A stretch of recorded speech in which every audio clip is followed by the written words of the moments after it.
할렐루야. 안녕하세요. 대전침례교회 명성 목사입니다. 오늘 3월 5일 함께 나누실 말씀은 마태복음 12장 22절에서부터 37절까지 말씀입니다. 조금 길지만 제가 공독하고 함께 말씀 나누겠습니다. 그때 귀신 들려 눈 멀고 말 못하는 사람을 데리고 왔거늘 예수께서 고쳐주시매 그 말 못하는 사람이 말하며 보게 된지라. 무리가 다 놀라 이르되 이는 다윗의 자손이 아니냐 하니 바리새인들은 듣고 이르되 이가 귀신의 왕 바알세불에 힘입지 않고는 귀신을 쫓아내지 못하리라 하거늘 예수께서 그들의 생각을 아시고 이르시되 스스로 분쟁하는 나라마다 황폐해질 것이요 스스로 분쟁하는 동네나 집마다 서지 못하리라. 만일 사탄이 사탄을 쫓아내면 스스로 분쟁하는 것이니 나라마다 황폐해질 것이요 분쟁하는 것이니 그리하고서야 어떻게 그의 나라가 서겠느냐. 또 내가 바알세불의 힘으로 귀신을 내어 쫓으면 너희의 아들들은 누구를 힘입어 쫓아내느냐. 그러므로 그들이 너희의 재판관이 되리라. 그러나 내가 하나님의 성령을 힘입어 귀신을 쫓아내는 것이면 하나님의 나라가 이미 너희에게 임하였느니라. 사람이 먼저 강한 자를 결박하지 않고서야 어떻게 그 강한 자의 집에 들어가 그 세간을 강탈하겠느냐. 결박한 후에야 그 집을 강탈하리라. 나와 함께 아니하는 자는 나를 반대하는 자요 나와 함께 모으지 아니하는 자는 해치는 자니라. 그러므로 내가 너에게 이르노니 사람에 대한 모든 죄와 모독은 사하심을 얻되 성령을 모독하는 것은 사하심을 얻지 못하겠고 또 누구든지 말로 인자를 거역하면 사하심을 얻되 누구든지 말로 성령을 거역하면 이 세상과 오는 세상에서도 사하심을 얻지 못하리라. 나무도 좋고 열매도 좋다 하든지 나무도 좋지 않고 열매도 좋지 않다 하든지 알아. 그 열매로 나무를 아느니라. 독사의 자식들아 너희는 악하니 어떻게 선한 말을 할 수 있느냐. 이는 마음에 가득한 것을 입으로 말함이라. 선한 사람은 그 쌓은 선에서 선한 것을 내고 악한 사람은 그 쌓은 악에서 악한 것을 내느니라. 내가 너희에게 이르노니 사람이 무슨 무익한 말을 하든지 심판날에 이에 대하여 신문을 받으리니 내 말로 의롭다함을 받고 내 말로 정죄함을 받으리라. 아멘. 할렐루야. 우리가 바르게 살아야 할 것은 많은 이유가 있지요. 그런데 정말 바르게 살아야 할 것은 내 스스로 나를 심판하기 때문입니다.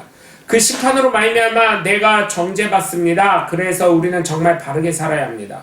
그러면 바르게 살아가는 기초는 무엇이냐? 그것은 바로 생각에서부터의 바름이 있는 것입니다. 왜냐하면 생각을 한 것은 언어로 나오게 되어 있고 언어로 나온 것은 행동으로 나와 결국은 우리의 삶을 지배하는 습관이라는 것이 형성이 되어 결국은 인생이 삶이 굳어지기 때문입니다. 그래서 우리는 생각부터 바르게 가져야 하고 성경에서도 복 있는 사람의 기초의 틀을 시편 1편에 있는 것처럼 생각과 마음에서부터 나오게 되어 있습니다. 그러니 여러분 우리는 우리의 생각과 마음을 정말 잘 지켜서 우리의 삶을 통해서 하나님의 살아계심을 증거하는 증인된 삶을 살아가야 할 줄 믿습니다. 첫 번째로 내 스스로 심판은 생각에서 이미 결정이 되어 있습니다. 생각을 잘해야 합니다. 마음을 잘 먹어야 합니다. 생각이 바르지 않으면 그 사람은 잘못된 길로 갈 수밖에 없습니다. 왜냐하면 무감각해질 뿐만 아니라 자신을 스스로 옹호하게 됩니다. 그리고 그것은 자신이 아니라 다른 사람 때문이라는 핑계를 대면서 누구 때문에라는 아주 나쁜 생각을 가지며 자신을 합리화하기 때문입니다. 그래서 생각부터 바르게 하라고 합니다. 오늘 본문 22절에서 28절까지 보시면 귀신의 힘을 입어서 병고침을 한다고 합니다. 여러분 귀신 들려 눈 멀고 말 못하는 사람이 고침받았으면 우리는 어떻게 합니까? 주여 나에게도 저 은혜를 주시고 주님이 가지하신 그 일을 나 역시 감당하는 귀한 도구가 되게 해달라고 소원하고 기도해야 되는 것 아니겠습니까? 그래서 많은 사람들이 이 모습을 보고 다윗의 자손이 아니냐고 했습니다. 즉 능력의 아들, 권위의 아들, 왕같은 권세자를 말하는 것이 다윗의 아들이라고 하는 것입니다. 그런데 바리새인들은 아주 말을 잘합니다. 바알세불의 힘으로 귀신을 내어 쫓았다고 합니다. 물론 우리나라도 무당이 그렇게 하는 경우가 있죠. 더 큰 무당이 약한 무당을 달래서 내보내는 경우가 있지요. 그래서 굿하는 게 귀신을 달래준다라는 얘기를 저는 어릴 적부터 많이 들었던 것 같습니다. 자기가 못하면 왜 남을 비방합니까? 그러자 주님은 그 생각을 아시고 스스로 분쟁하는 나라가 잘 되겠느냐? 그리고 내가 바알세불의 힘을 입어서 귀신을 쫓아내면 너는 누구의 이름을 쫓아내냐? 그러나 내가 하나님의 성령의 힘으로 귀신을 쫓아내는 것을 믿으면 이미 하나님의 나라가 임했다고 하십니다. 왜냐하면 이미 예수님을 그리스도로 믿고 하나님의 자녀가 되는 권세를 얻기 때문입니다.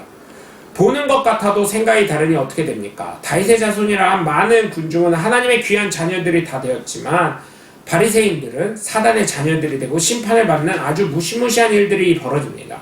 예수님 믿는 것 정말 잘하신 줄 믿습니다.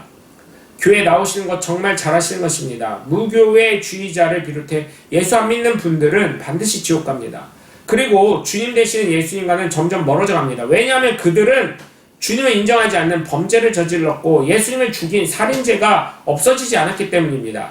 그렇기 때문에 여러분 생각부터 정말 바르게 살아가시는 하나님의 귀한 자녀들이 되시길 주 예수 그리스도의 이름으로 간절히 축원합니다. 두 번째, 내 스스로의 심판은 주님 되시는 예수님과 함께 하느냐 아니면 거부하느냐에 따라 달라집니다. 즉 예수님을 믿으면 심판을 면하지만 예수님을 믿지 않으면 지옥 형벌에 반드시 들어가게 되어 있습니다. 이것은 무교회주의자도 포함합니다. 말로만 예수 믿지 마시고 삶에서 증거가 나타나야 될 줄 믿습니다. 오늘 보면 29절에서 32절까지 보시면 여러분 주님이 말씀하시죠. 사람이 먼저 강한 자를 결박하지 않고서는 어떻게 그가 강한 자의 집을 도적질할 수 있느냐입니다. 그리고 주님과 함께하지 않는 사람은 주님을 반대하는 것은 무엇을 말합니까? 무교회주의자들, 예수 안 믿는 사람들 잘 들으세요. 주님을 반대하는 자들이라 지옥에 반드시 간다고 예수님이 말씀하셨습니다. 또한 사람에게 잘못한 것이나 예수를 믿지 않았던 것 혹은 몰랐던 것에 대한 모든 것을 회개하면 용서가 되지만 성령의 일을 모독하거나 성령의 말씀을 거역한 사람은 사함을 받지 못한다고 말씀하셨습니다. 그렇기 때문에 우리는 예수님과 함께하는 사람이 되어야 합니다. 우리가 주일마다 온 마음 다해라는 찬양을 저희 대전 침례교회에서는 부르는데 이 찬양의 고백이 바로 주님과 함께하겠다는 고백을 하는 것입니다. 뭘 그런 것을 하면서까지라고 생각하실 수 있습니다. 그러나 주님을 인정받기 원하시는 분이시기에 우리가 이러한 고백으로 천국에서 얼마나 예수님 기뻐하시겠습니까? 그러니 언제나 주님과 함께 동행하시면서 높이시면서 영광 돌리시는 하나님의 귀한 자녀들 되시길 주 예수 그리스도의 이름으로 간절히 축원합니다. 셋째, 내 스스로의 심판은 내 삶의 결과를 보면 답은 나타나게 되어 있습니다. 삶을 한번 뒤돌아보시면 답이 나와 있지요. 제가 항상 저희 20대 초반을 생각하면 지금 이럴 줄 알았으면 내가 왜 그랬을까 하는 후회도 들다가 그래도 이렇게나마 되었으니까 많은 사람들이 이 사실을 알면 그들도 나처럼 예수님을 믿겠지 하는 생각도 듭니다. 근데 제가 20대의 삶이 그렇게 나쁜 것은 아니었습니다. 그냥 표정이 좋지 않았고 신경이 날카로웠던 것입니다. 그렇다고 제가 남에게 해를 끼친 것은 크게 없습니다. 그러나 그것조차도 저의 삶을 돌아보면 그때 조금 더 잘 살았을 걸 하는 후회가 있습니다. 내 삶을 돌아봐야 합니다. 그래야 내가 가장 소중히 생각하는 사람들이 예수 믿고 천국 갈 수 있다는 것입니다. 요즘 기사 중에 종교인 과세에 대한 찬반 양성이 이제는 지나서 종교인이 그러면 되냐 이런 얘기들이 있습니다. 그 중에 단 댓글 중에 하나가 제 눈을 집중하게 만들었던 게 있었는데 이런 것이 있었어요. 종교인 과세에 대해서 몇 년 전에 문제가 있었을 때 이런 얘기가 있었어요. 개독이 말하는 천국에는 지들이랑 친한 사람들만 있는데 지들이 가족은 나 몰라라 내팽개치고 개독들이 개독짓을 하니까 가족들은 다 예수 안 믿어. 지들이 말하는 지옥에 가게 되는데 과연 그곳은 개독들은 지들만 천국에 가서 지옥에 있는 가족들을 보면서 즐거울 수 있을까라는 댓글을 봤을 때 정말 그러실 수 있을까요? 저야 지금 여기 교회에 나오는 분들만 천국 가도 된다는 생각을 할 수가 있지만 근데 정말 소중한 분들이 천국 가서 이름을 부르면 찾는 데 없어서 주님 이름 아무개 누구 여기에 없나요? 이러는데 사랑하는 내 딸아 사랑하는 내 아들아 하시면서 그들은 이미 지옥문에 들어갔느니라 라고 하면 과연 여러분의 마음은 어떨까요? 저의 마음은 어떨까요? 우리는 우리의 삶을 통해 좋은 열매를 맺어야 합니다. 오늘 보면 33절에서 37절까지 보면 나무도 좋고 열매도 좋다라고 하는 것입니다. 팥 심은데 팥 나오고 콩 심은데 콩 나야지 팥 심은데 콩 나면 안 된다는 그런 말입니다. 나무도 예쁘고 열매도 예쁘다고 하라는 것입니다. 그 열매를 보고 너의 삶의 결과를 보고 알 수 있다는 것입니다. 그러시면서 너희 생각이 악한데 어찌 너희에게 좋은 것 선한 것이 나오느냐. 그래서 내가 어떤 말을 하든지 간에 심판의 날에는 내가 말한 그것을 통해 너희가 신문을 받을 것이라고 하시는 것입니다. 그렇기 때문에 지금의 삶을 잘 심으시길 주 예수 그리스도의 이름으로 간절히 축원합니다. 사랑하는 사람들 다 같이 천국 가야 하지 않겠습니까?